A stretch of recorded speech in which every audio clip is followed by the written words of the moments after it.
Hello दोस्तों, स्वागत है आपका टारगेट विद अजय सर में। लेके आए हैं 20 मोस्ट इम्पोर्टेंट जीके के प्रश्न को, जो बीपीएससी के एग्ज़ाम के लिए काफ़ी महत्वपूर्ण साबित हो सकता है। तो आप सबसे रिक्वेस्ट है, ये हमारा पहला सीरीज़ है, आप सारी सीरीज़ को देखेंगे और इसे शेयर करेंगे, क्योंकि बीपीएससी एग्ज़ाम के लिए बहुत ही बढ़िया साबित होने वाला है। और इसमें 1992 से 2019 तक के जो प्रश्न पूछे गए हैं वो रखे गए हैं। ठीक है, चलते हैं अगले प्रश्न की ओर। पहला प्रश्न है, निम्नलिखित में से किस अधिनियम में कलकत्ता में सर्वोच्च न्यायालय की स्थापना का प्रावधान किया गया था? रेगुलेटिंग एक्ट 1773, पीठ का भारत अधिनियम 1784, चार्टर एक्ट 1813, चार्टर एक्ट 1833। और इसका राइट आंसर हो जाएगा ऑप्शन ए, रेगुलेटिंग एक्ट 1773 में कलकत्ता में एक सर्वोच्च न्यायालय की स्थापना की गई थी। अगला प्रश्न है, किस अधिनियम ने भारतवासियों को अपने देश के प्रशासन में कुछ हिस्सा लेना संभव बनाया? 1833, charter act 1853, government of India act 1858 या फिर इंडियन काउंसिल एक्ट 1861। और इसका राइट आंसर हो जाएगा ऑप्शन ए, चार्टर एक्ट 1833 के अधिनियम के द्वारा भारतवासियों को अपने देश के प्रशासन में कुछ हिस्सा लेना संभव बनाया था। अगला प्रश्न देखेंगे, निम्नलिखित में से किस अधिनियम के अंतर्गत भारतीय विधान परिषद को बजट पर बहस करने की शक्ति प्राप्त हुई? भारतीय परिषद अधिनियम 1861, भारतीय परिषद अधिनियम 1892, भारतीय परिषद अधिनियम 1909 या फिर भारत शासन अधिनियम 1919। और इसका राइट आंसर हो जाएगा option B, option B is the right, भारतीय परिषद अधिनियम 1892। ब्रिटिश भारत में सांप्रदायिक प्रतिनिधित्व की व्यवस्था निम्नलिखित में से किस अधिनियम द्वारा की गई थी? भारतीय काउंसिल अधिनियम 1892, मार्लियामेंटो सुधार 1909, मॉन्टेस्क्यू चेम्सफोर्ड सुधार 1919, भारत सरकार अधिनियम 1935। और इसका राइट आंसर हो जाएगा ऑप्शन बी, मार्लियामेंटो सुधार 1909। अगला प्रश्न देखेंगे, केंद्र में द्वैध शासन किस अधिनियम के अंतर्गत स्थापित किया गया था? 1909 के अधिनियम, भारत सरकार अधिनियम 1919, भारत सरकार अधिनियम 1935, भारत स्वतंत्रता अधिनियम 1947। और इसका राइट आंसर हो जाएगा ऑप्शन सी, भारत सरकार अधिनियम 1935। अगला प्रश्न देखेंगे,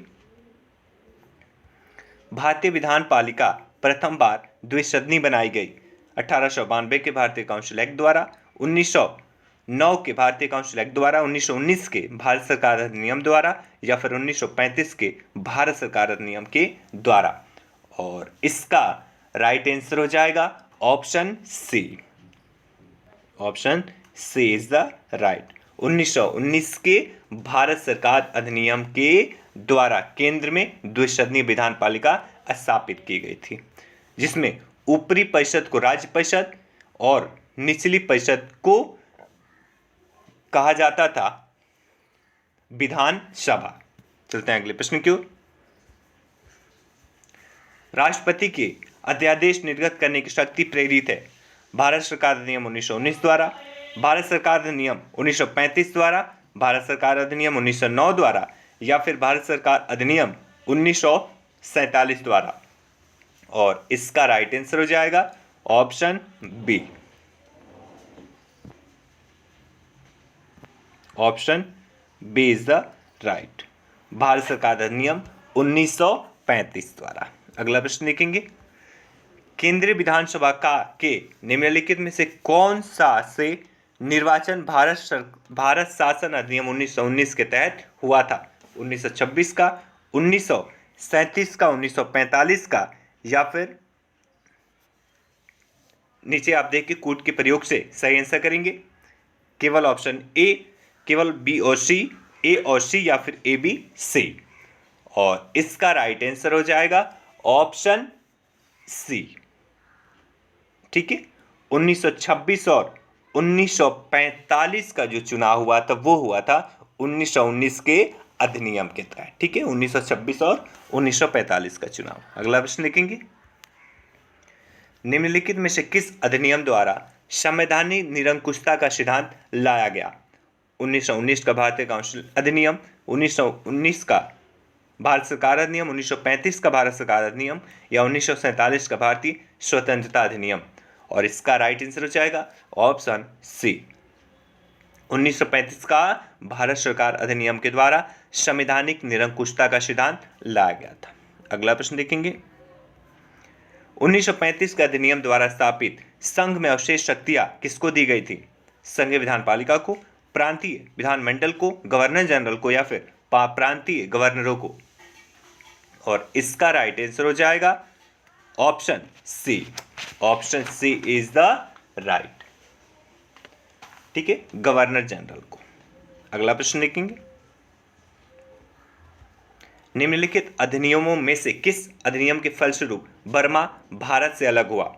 Indian council act 1909, government of India act 1919, government of India act 1935 या इंडियन इंडिपेंडेंस एक्ट 1947? और इसका राइट आंसर हो जाएगा option C, government of India act 1935 के द्वारा बर्मा यानी कि वर्तमान का म्यांमार अलग हुआ था। अगला प्रश्न देखेंगे। स्वतंत्रता के पूर्व सर्वप्रथम किसने संविधान निर्मात्री सभा का विचार प्रस्तुत किया था? एम.एन. राय, वी.आर. अम्बेडकर, एनी बेसेंट या फिर जवाहरलाल नेहरू? और इसका राइट आंसर हो जाएगा ऑप्शन ए, एम.एन. राय, ठीक है। एम.एन. राय ने सबसे पहले संविधान निर्मात्री सभा का विचार प्रस्तुत किया था। चलते हैं अगले प्रश्न की ओर। एक निर्वाचित संविधान सभा द्वारा भारत के संविधान का निर्माण करने का प्रस्ताव किया गया था? साइमन कमीशन द्वारा, भारत सरकार अधिनियम 1935 द्वारा, क्रिप्स मिशन द्वारा या फिर ब्रिटिश कैबिनेट डेलीगेशन के द्वारा? और इसका राइट आंसर हो जाएगा ऑप्शन सी, क्रिप्स मिशन के द्वारा। चलते हैं अगले प्रश्न की ओर।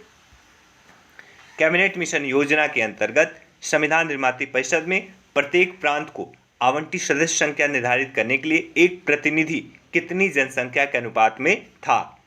और इसका राइट आंसर हो जाएगा ऑप्शन बी, 10 लाख व्यक्ति, ठीक है, 10 लाख व्यक्तियों पर एक सीट निर्धारित किया गया था। चलते हैं अगले प्रश्न की ओर। इन व्यक्तियों में कौन कैबिनेट मिशन का सदस्य नहीं था? William Wood, Pethick Lawrence, Stafford Cripps या फिर एवी अलेक्जेंडर? और इसका राइट आंसर हो जाएगा ऑप्शन ए, विलियम वुड, ठीक है, विलियम वुड सदस्य नहीं थे, बाकी तीनों लोग पैथिक लॉरेंस, स्टेफर्ड क्रिप्स या फिर एवी अलेक्जेंडर, तीनों इसके मेंबर थे। अगला प्रश्न देखेंगे। भारतीय संविधान को बनाने हेतु भारतीय संविधान सभा के कुल कितने अधिवेशन हुए थे? Option A 7, option B 9, option C 12 या फिर ऑप्शन डी 15? और इसका राइट आंसर हो जाएगा option C, option C is the right, 12, ठीक है, 12 अधिवेशन हुए थे। चलते हैं अगले प्रश्न की ओर। भारतीय संविधान के निर्माण के समय संवैधानिक सलाहकार कौन थे? Doctor Bhimrao Ambedkar, doctor Rajendra Prasad, BN. Rao या फिर के.एम. मुंशी? और इसका राइट आंसर हो जाएगा option C, option C is the right, ठीक है, बी.एन. राव, संवैधानिक सलाहकार वी.एन. राव को नियुक्त किया गया था। अगला प्रश्न देखेंगे। वी.आर. अम्बेडकर संविधान सभा में निर्वाचन हुआ था? वी.आर. अम्बेडकर का संविधान सभा में निर्वाचन हुआ था पश्चिम बंगाल से, बम्बई प्रेसिडेंसी से, तत्कालिक मध्य भारत से या फिर पंजाब से? और इसका राइट आंसर हो जाएगा ऑप्शन बी, बम्बई प्रेसिडेंसी से। चलते हैं अगले प्रश्न की ओर।